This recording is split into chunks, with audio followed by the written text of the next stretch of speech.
Doctor سعید احمد کے بیانات سننے کے لیے اس چینل کو سبسکرائب کریں تاکہ ہمارا ہر آنے والا بیانات آپ تک بآسانی پہنچ سکے۔ سامعین گرامی، السلام علیکم ورحمۃ اللہ وبرکاتہ۔ دنیا بھر کے اندر لاکھوں کروڑوں فرزندان اسلام رمضان المبارک، ماہ مقدس، ماہ معطر، نیکیوں کی فصل بہار،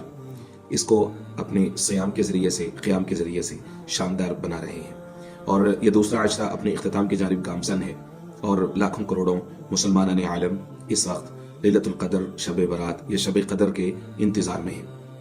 یہ رات نہایت افضل ہے، نہایت محترم ہے اور نہایت مقدس ہے، اس لیے اس کے اوپر بات کرنا، اس کی فضیلت کو سمجھنا، اس کی اہمیت کو سمجھنا نہایت ضروری ہے۔ سب سے پہلے ہم یہ دیکھیں گے کہ لیلۃ القدر کہتے کس کو ہیں، اس کا معنی کیا ہے، یہ بنیادی سوال ہے۔ اس کے بعد پھر اس کی اہمیت اتنی زیادہ کیوں ہے، پھر اس کے بعد تیسری چیز یہ ہے کہ اس کی فضیلت کس قدر ہے اور اس رات کو قیمتی کیسے بنایا جا سکتا ہے اور اس سے کس طرح سے ہم مستفید ہو سکتے ہیں۔ سب سے پہلی بات یہ کہ لیلۃ القدر کا معنی کیا ہے۔ جو عام طور پر الفاظ جو بولے جاتے ہیں اس کے لیے ہم آپ کے سامنے سب سے پہلے وہ رکھتے ہیں، اور ان سب کے اندر قدر کا لفظ آپ کو مشترک نظر آئے گا۔ مثال کے طور پر لیلۃ القدر، لیلہ رات کو کہتے ہیں، شب قدر شب بھی رات کو کہتے ہیں، لیلہ عربی کا لفظ ہے، شب فارسی کا لفظ ہے۔ تو یہ دو الفاظ عام طور پر جو ہے وہ بولے جاتے ہیں، لیلۃ القدر اور شب قدر۔ کچھ احباب جو ہیں وہ نادانی میں لیلہ اور شب دونوں کو اکٹھا کر کے کہہ دیتے ہیں آج شب لیلۃ القدر ہے، تو اس لیے تکرار کی ضرورت نہیں ہے، صرف شب قدر بول دیجئے یا پھر لیلۃ القدر بول دیجئے۔ قدر کا مختلف معنی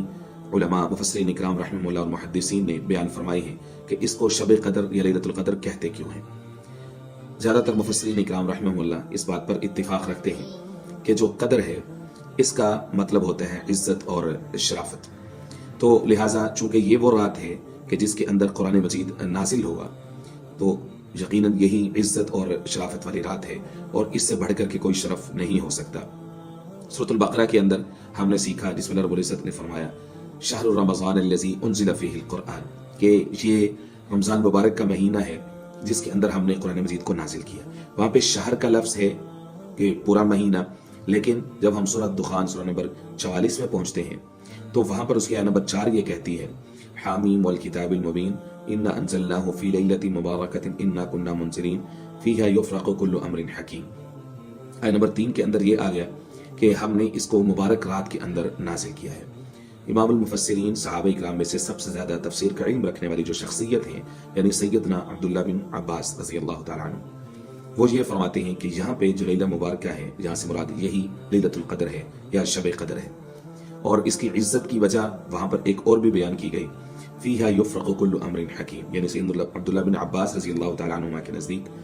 اس رات کی فضیلت کی دوسری وجہ بھی ہے کہ اس کے اندر یفرق کل امر حکیم، جتنے بھی بڑے بڑے امور، کام جو اس یونیورس سے متعلق ہیں، ہماری انفرادی زندگیوں سے متعلق ہیں، موت و حیات کے معاملات ہیں، رزق کی تقسیم کے معاملات ہیں، وہ سب کے سب ان کا فیصلہ کر دیا جاتا ہے، اور جو متعلقہ جو فرشتوں کے گروپس ہیں ان کو تقسیم کر دیا جاتا ہے۔ تو اس لیے اس رات کی ایک اہمیت کی وجہ ہمیں یہ سورۃ دخان سے بھی معلوم ہوتی ہے۔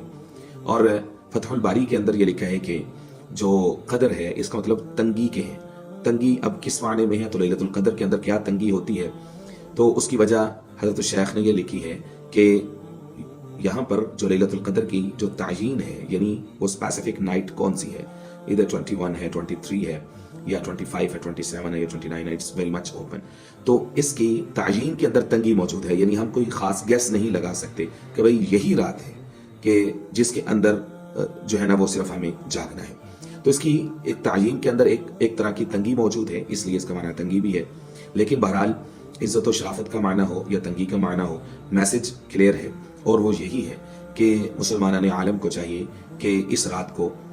قیمتی بنائے، اپنے قیام کے ذریعے سے، تلاوت کے ذریعے سے، ذکر و اذکار کے ذریعے سے، لمبی دعاؤں کے ذریعے سے، اپنے لیے، اپنی اولاد کے لیے، اپنے اہل خانہ کے لیے، پوری امت مسلمہ کے لیے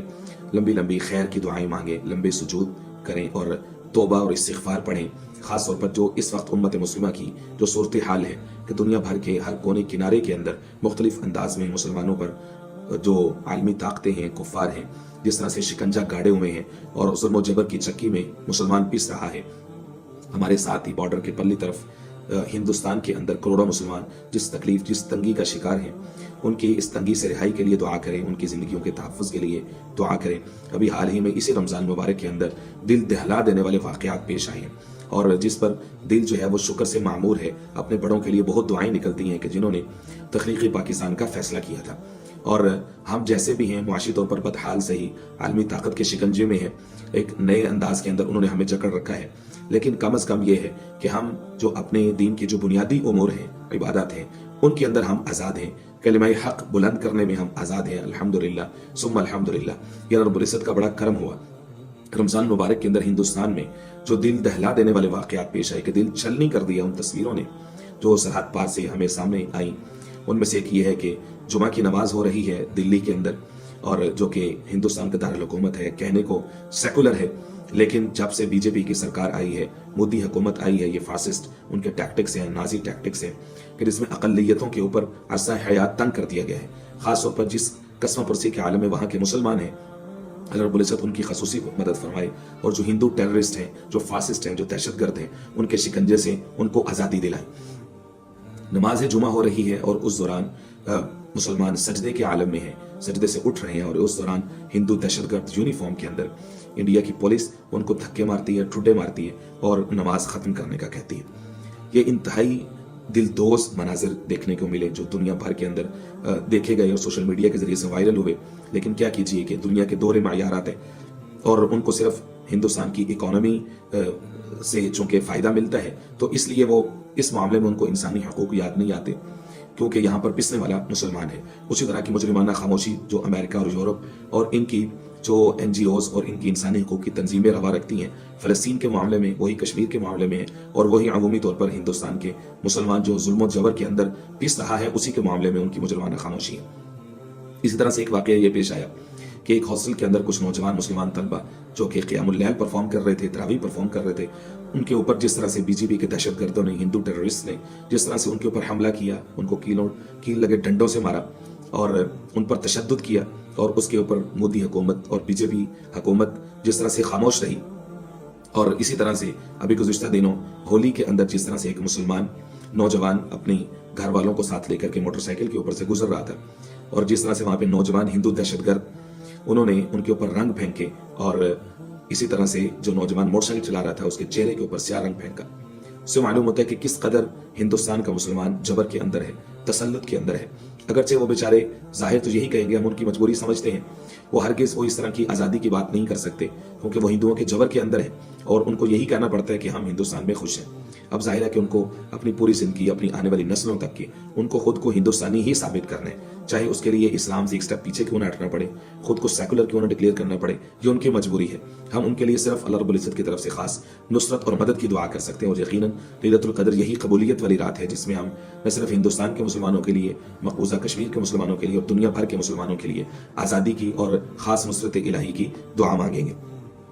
तो ये वो रात है कि इसके अंदर बहुत बड़े बड़े फैसले किए जाते हैं। इसलिए हर मुसलमान को चाहिए कि इस रात को जो है वो सो करके ना गुजारे, सुस्ती में ना गुजारे, बल्कि इस रात को जाग करके क़याम के ज़रिए से, तौबा इस्तिग़फ़ार के ज़रिए से, तिलावत के ज़रिए से अल्लाह रब्बुल इज़्ज़त की ज़ात की तवज्जो हासिल करे और अल्लाह से रहम की अपील करे और रहम मांगे और मग़फ़िरत की दरख्वास्त करे।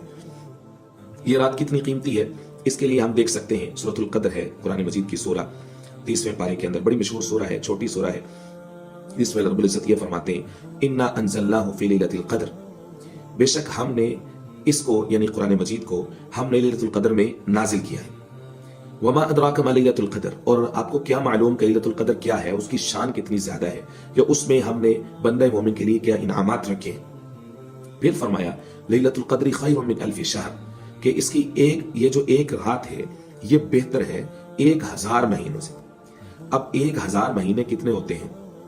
83 साल 4 माह के करीब का ये जमाना बनता है। और इस उम्मत का जो अक्सर व बेशतर जो उस उम्र निकाली गई है, एवरेज एज जो है it is just around 60 and 70। सो हम एक अंदाजा लगा सकते हैं कि कितनी बड़ी नेमत है जिसको सिर्फ एक रात, इस रात से इस यानी कि इस माह रमजान में जिसको एक रात मिल जाती है तो उसको कितना बड़ा जो है वो इनाम मिल जाता है। इसी तरह से मुतअद्दिद अहादीस मुबारक जामे सही बुखारी शरीफ, जामे सही मुस्लिम शरीफ और सहाय सित्ता और दीगर कुतुब अहादीस के अंदर बड़ी कसरत के साथ जो है वो वारिद हैं। एक हदीस पाक आपके सामने रख देते हैं जिसमें उम्मुल मोमिनीन सैयदा आयशा तय्यबा ताहिरा हुमैरा रज़ियल्लाहु ताला अन्हा फरमाते हैं, तहर्रौ कि तुम इस रात को तलाश करो, यानी लैलतुल क़द्र को तुम तलाश करो, फी रमज़ान मिनल अश्रिल अवाखिर, रमज़ान मुबारक की जो आखिरी 10 रातें हैं उनके अंदर जो है वो तुम इस रात को तलाश करो। औ कमा क़ाल अलैहि सलातु वस्सलाम, और वो रातें कौन सी हैं? फिल वित्र, यानी जो ताख रातें हैं। वो ताख रातें कौन सी हैं? वो दीगर कुतुब अहादीस और दीगर अहादीस के अंदर, दीगर तुरुक के अंदर मौजूद है। 21 21वीं और 23 23वीं, 25 25वीं और इसी तरह से 27 27वीं और इसी तरह से 23 29वीं। तो ये 5 ताख रातें हैं। समझ लीजिए ये एक बहुत बड़ा पैकेज है हमारे लिए जो अल्लाह जल्ल शानुहु अम्मा नवालुहु ने हमारे लिए मुतारिफ करवाया है, और इसके अंदर हमें चाहिए कि हम इन रातों को कीमती बनाएं। खास तौर पर दुनिया भर के अंदर जो लाखों करोड़ों फरजांदान इस्लाम, हमारे भाई जो मसाजिद के अंदर अल्लाह के घरों में इर्तिकाफ की हालत में है, इस तरह से हमारी बहनें जो मसाजिदुल बैत के अंदर इर्तिकाफ की हालत में है, रब्बुल इज्जत उन सब का बैठना कबूल मंजूर फरमाए। उनके लिए तो यकीन माने कि ये इंतहाई आसान है कि वो हर वक्त ही अल्लाह के घर में है, हर वक्त ही अल्लाह के दरबार में है, अपने आप को ला के डाल दिया उन्होंने, तो उनके लिए तो शानदार मौका है। उनको तो चाहिए कि अपना एक लम्हा भी जाया ना करें, तो इसलिए उनके लिए ज्यादा आसान है इस रात को पाना। और उम्मुल मोमिनीन सैयदा आयशा तय्यबा ताहिरा हुमैरा रज़ियल्लाहु ताला अन्हा, पूरी उम्मत मुस्लिमा की मां का एजाज हासिल है। तो उन्होंने हुज़ूर पाक सल्लल्लाहु से अर्ज किया, या रसूल अल्लाह सल्लल्लाहु अलैहि वसल्लम, अगर मैं इस रात को पाऊं तो मैं अल्लाह से क्या मांगूं और कैसे दुआ करूं? तो हुज़ूर पाक सल्लल्लाहु ने सिखाया कि तुम ये दुआ करो, अल्लाहुम्मा इन्नका अफ़ुव्वुन करीम, ए अल्लाह इन्नका अफ़ुव्वुन, बेशक तू अफ़ुव है, यानी मुआफ करने वाला है, करीम है, अफ़ुव है, करीम है, तुहिब्बुल अफ़्व, और तू मुआफ़ी को पसंद करता है, फ़अफ़ु अन्नी, फ़अफ़ु अन्नी, अन्नी ये वाहिद के लिए है, यानी अगर मैं अपने लिए दुआ करूं तो फ़अफ़ु अन्नी, अगर पूरी उम्मत के लिए दुआ करूं तो फिर फ़अफ़ु अन्ना या गफूर। तो ये दुआ नहायत शानदार है, चंद एक अल्फाज पर मुश्तमिल है, एक छोटा सा जुमला है। इस दुआ को याद कर लीजिए, और इस दुआ के साथ दीगर जो दुआएं हैं, मसनून दुआएं हैं, अतिया मंसूरा हैं, और इसी तरह से खासकर जो अंबिया किराम अलैहिमुस्सलातु वस्सलाम की जो दुआएं कुरान मजीद के अंदर मरवी हैं, उन दुआओं को कीजिए कि जिसमें अपने लिए खैर मौजूद है, अपने अहले खाना के लिए खैर व बरकत की दुआ मौजूद है, और हुज़ूर पाक अलैहिस्सलातु वस्सलाम की हर उम्मती के लिए खैर व बरकत की, आफियत की और तहफ़्फ़ुज़ की दुआ मौजूद है। अल्लाह रब्बुल इज़्ज़त से दुआ है कि अल्लाह रब्बुल इज़्ज़त हम सबको समझने की, अमल करने की तौफ़ीक़ अता फ़रमाए। वमा अलैना इल्लल बलागुल मुबीन।